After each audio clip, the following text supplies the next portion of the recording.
La méditation de ce 13 août est intitulée « Vaincre notre égoïsme ». Moi aussi je me rends agréable en tout et à tous, cherchant non mon avantage, mais celui du plus grand nombre, afin qu'ils soient sauvés. 1 Corinthiens 10, 33. L'égoïsme s'attache au cœur de certaines personnes comme la lèpre. Elles ont tellement pris l'habitude de ne s'occuper que de leurs propres désirs, plaisirs et intérêts qu'elles pensent ne rien devoir aux autres. Leurs pensées, projets et efforts ne sont orientés que vers leur personne.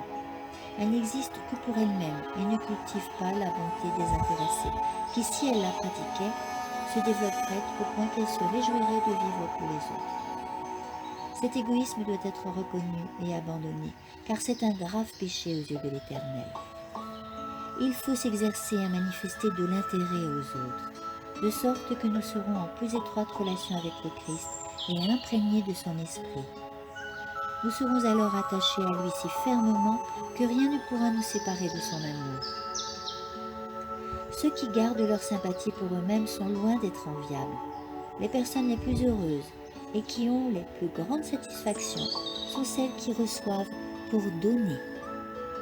Ceux qui au contraire vivent pour eux-mêmes désirent posséder toujours plus et sont donc d'éternels insatisfaits. Nous devons apporter de la joie et des bénédictions dans la vie d'autrui. Le Seigneur nous a choisis comme intermédiaires pour communiquer sa grâce.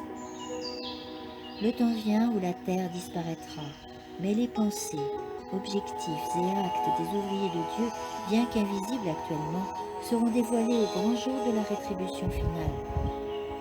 Ce qui passe aujourd'hui inaperçu sera révélé et servira de témoin pour approuver ou condamner.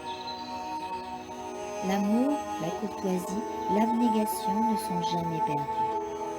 Quand les élus de Dieu passeront de la mortalité à l'immortalité, leurs paroles et actes de bonté seront rendus manifestes et préservés éternellement. Aucune action généreuse, aussi insignifiante qu'elle paraisse, n'est perdue. Par les mérites de la justice de Christ qui nous est imputée, ces paroles et actes seront enregistrés pour toujours. Amen.